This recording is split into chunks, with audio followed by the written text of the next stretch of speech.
You're humiliating yourself." That was the first thing her mother said when Rachel told her she was getting engaged.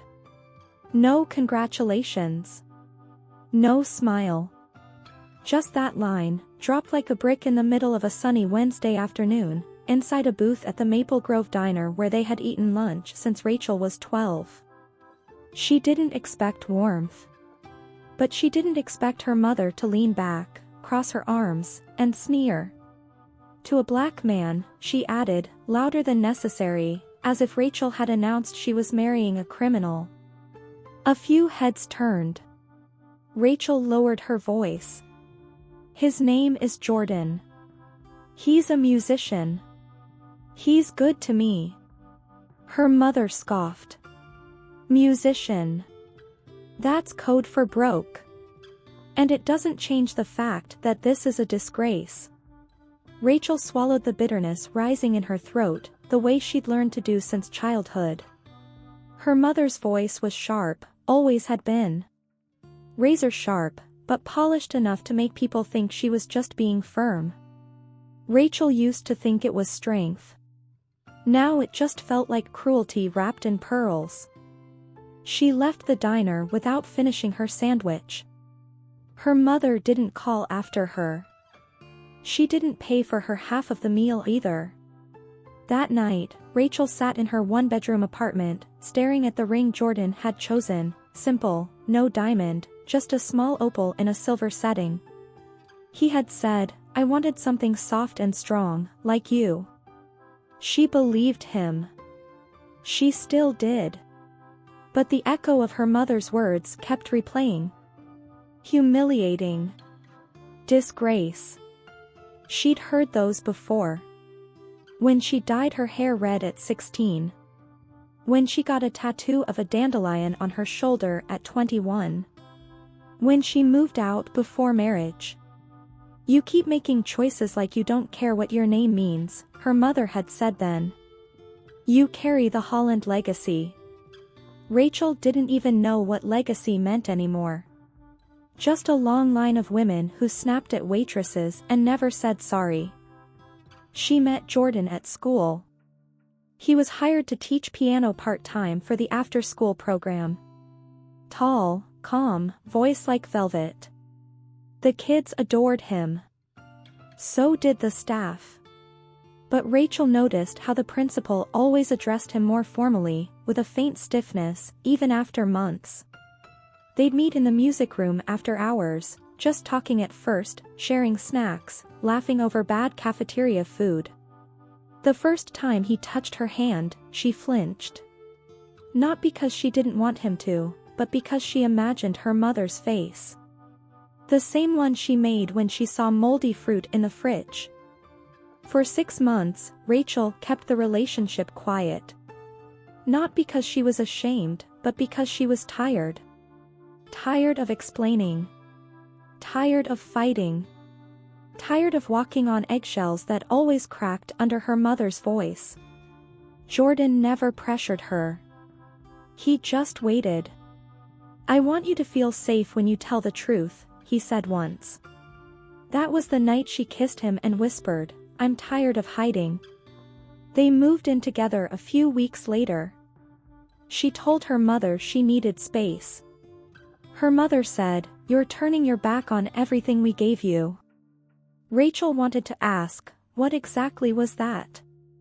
The night Jordan proposed, it rained. They were walking back from a jazz set in a park, soaked to the bone, laughing. He dropped to one knee under a flickering street lamp and said, "I don't care about tradition. I just want to grow old walking through storms with you." She said yes, before he could finish the sentence. Rachel printed the invitations herself, cream cardstock, pressed flowers, minimalist font. She stared at her mother's name on the envelope for hours before finally sliding it into the mailbox. Jordan asked if she was sure. She wasn't. But it felt worse not to try. The day of the engagement party, they rented a small community hall, decorated with string lights and second-hand linens. Her best friend Nora brought homemade cupcakes. Jordan's younger brother played guitar. Rachel wore a navy dress she found at a thrift store for $22. Her mother never responded to the invitation. But Rachel still left a seat open, near the front, with a place card that read, "Mother of the Bride." No one sat there. It stared back at her all evening like a ghost. Jordan noticed. He reached for her hand during the toast. "You okay?" he whispered. Rachel nodded. Lied. Yes. She smiled for the guests, held her wine glass steady, thanked everyone for coming. But later that night, after the last song faded and the lights were turned off, she stood alone in the dark hall, staring at the empty chair, and finally cried. No one saw. No one heard. Except Jordan, who didn't speak, just wrapped his arms around her from behind and rested his forehead on her shoulder. He didn't say, "She'll come around." He didn't lie. That's why she loved him. She stopped checking her mother's Facebook page 3 weeks after the engagement party. Before that, it had become a habit, opening the app in the middle of the night, scrolling through passive-aggressive posts about keeping family values, or pictures of her mother posing with distant cousins she hadn't spoken to in years, smiling like nothing was missing. Like Rachel didn't exist. She never mentioned the engagement. Never asked how Rachel was. The silence screamed louder than any insult. One morning, a letter arrived in the mail, tucked between grocery store flyers. No return address, but Rachel recognized the handwriting immediately, sharp, slanted, drilled into her memory from childhood homework corrections. The note was short. 2 sentences. I will not be attending the wedding. This is your choice, and yours to live with. Don't expect support. There was no signature. Just blank space where a mother's name should have been. Rachel didn't show it to Jordan. She burned it over the kitchen sink, then threw away the ashes before he got home. That evening, when he kissed her on the forehead and asked how her day was, she said, "Uneventful," and poured him a glass of wine. But things were changing around her. Small fractures in the world she thought was neutral ground. A fellow teacher at work stopped eating lunch beside her. The PTA mother who used to wave at her in the parking lot looked the other way. One day, the principal called her in to discuss professionalism. "You're a valued member of our school," he said, folding his hands in front of him. "But some families have expressed concern.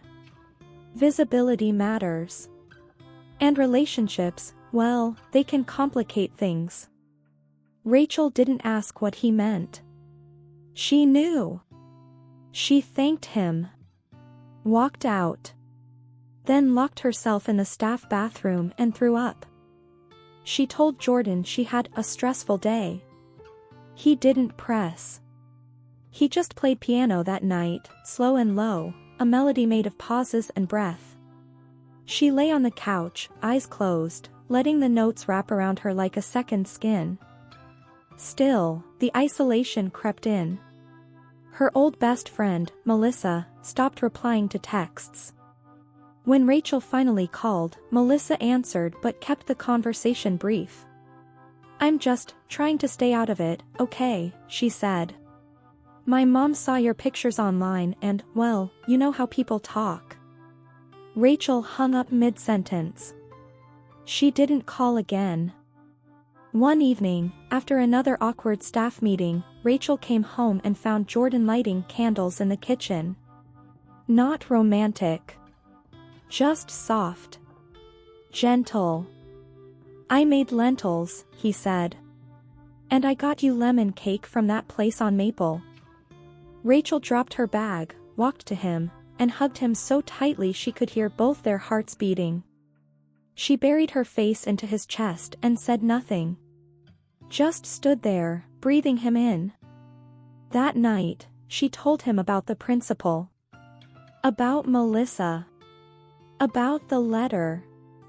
I didn't want to make you feel responsible, she whispered. You're not protecting me, he said. You're hiding for them. She nodded. I can take it, he said. But you shouldn't have to. For the first time since they moved in together, Rachel allowed herself to cry in front of him. Not just tears, but sobs. Deep, gut-wrenching ones that left her gasping. He didn't try to fix it. He didn't interrupt. He just held her until she fell asleep, still curled up like a child who never got an apology. Days blurred. She kept teaching. Kept grading. Kept smiling. But something inside her had started shifting. Like a door creaking open. Or a lock coming undone. One afternoon, after a long day of standardized testing, Rachel stopped at the drugstore to buy ginger ale. She passed the baby aisle and paused. Stared at a tiny pair of socks, smaller than her thumb. Her heart raced. Her fingers trembled. She bought a test and told herself it was silly. Just anxiety. Just paranoia. The next morning, the second pink line appeared before she could blink. Pregnant. She sat on the edge of the tub, toothbrush still in her mouth, staring at the test like it had betrayed her. Then she cried again, not out of fear, but grief. Grief for the fact that she didn't know if she could share this joy. Grief because she already knew the voice her mother would use. So now you've really ruined your bloodline. She told Jordan that evening. He blinked once, twice, then laughed. Then cried. Then dropped to his knees and kissed her belly, even though there was nothing there to see. I swear, he said, this baby will never feel unloved. Not 1 second. She believed him. But later, when he fell asleep, Rachel walked to the window and looked out into the streetlight glow. Her stomach still flat. Her hands trembling. She whispered, "You don't deserve a grandmother like her," to the child she had yet to meet. Then closed the curtains and let the night wrap around her like armor. She didn't invite her mother to the baby shower. Not out of spite. Not even out of pain. Just clarity. There was a quiet line now, a border drawn not in anger, but protection. Rachel didn't want her child growing up hearing the same voice that once told her she was never enough. That love had conditions. That her choices were shameful. She wanted something clean. Something safe. Jordan understood without asking. He helped hang paper decorations in the tiny living room of their apartment, now cluttered with bottles, rattles, and second-hand onesies. His friends came. A few co-workers. Marlene from down the hall brought a quilt she'd sewn herself, patchy but warm. No one from Rachel's family RSVP'd, no one called. Not even her aunt, who used to braid her hair when she was small. But for the first time in her life, she didn't feel outnumbered by silence. She felt held. Not by blood, but by choice. That night, after the guests left and the dishes were stacked in the sink, Jordan pressed his palm against her swollen belly. The baby kicked. Hard. They both laughed. "She's got opinions already," he said. "She's allowed," Rachel replied. They stayed like that for a while, hand on stomach, forehead to forehead, the hum of a life they were building together hanging in the air like soft music. Outside, the city kept moving. Inside, time slowed. At 37 weeks, she started nesting. Cleaning baseboards, reorganizing bookshelves, crying over commercials. Jordan built a crib from scratch using scrap wood and sandpaper. On the bottom rail, he carved a line, "Welcome home, Grace." It was the first time they said the name out loud. Rachel whispered it again later in the dark. Grace. It felt like forgiveness. Not for her mother, but for herself, for staying too long. For hoping too hard. For carrying wounds she didn't cause. One morning, she found the old letter from her mother tucked in a drawer she hadn't opened in months. Crumpled. Faded. She read it once, then tore it into pieces. Not with rage. Just precision. Then she threw them out with the coffee grounds and eggshells. Like anything else that no longer served her. When labor started, it was slow at first. Steady. She called Jordan, who rushed home with 2 granola bars and 3 Gatorades. She laughed through the first contractions. Cried through the next. At the hospital, a nurse named Darlene held her hand between pushes and whispered, "You're doing beautifully." No one had ever said that to her before. Grace was born at 3:14 a.m., slick and screaming, with a full head of dark curls and lungs that demanded to be heard. Rachel wept. Not because she was scared. Not because it hurt. But because this tiny, furious human was hers. And she would never have to earn her love. The next few weeks passed in a fog of milk and midnight. Rachel barely slept. But every time Grace looked up at her with those wide, questioning eyes, she felt something settle in her chest, a weight that wasn't heavy, just rooted. One afternoon, while rocking Grace to sleep by the window, her phone buzzed. A message. Unknown number. "I'm not brave enough to say this publicly, but I admire what you did. I hope your baby grows up strong and free. See?" Rachel stared at it. Her cousin, maybe. One of the silent ones. It didn't matter. She didn't reply.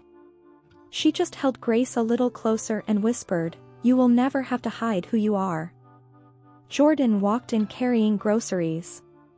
He looked at the baby, then at Rachel. "You okay?" She nodded. "Better than okay." He kissed her forehead, then started unloading vegetables while humming under his breath. There was no dramatic closure. No last-minute apology from her mother. No sudden change of heart. Just a quiet evening. The smell of soup on the stove. The soft cooing of a newborn. And a woman who had finally, fully, let go. Later that night, Rachel wrote Grace a letter. She didn't know if she'd ever give it to her. But she needed to write it. You were born into love. Not the kind people demand you earn. The kind that wraps around you when you scream, when you fail, when you simply are. I promise I will never use silence to punish. I will never call your difference disgrace. And I will never ask you to be smaller so others can feel taller. You are not a legacy. You are freedom.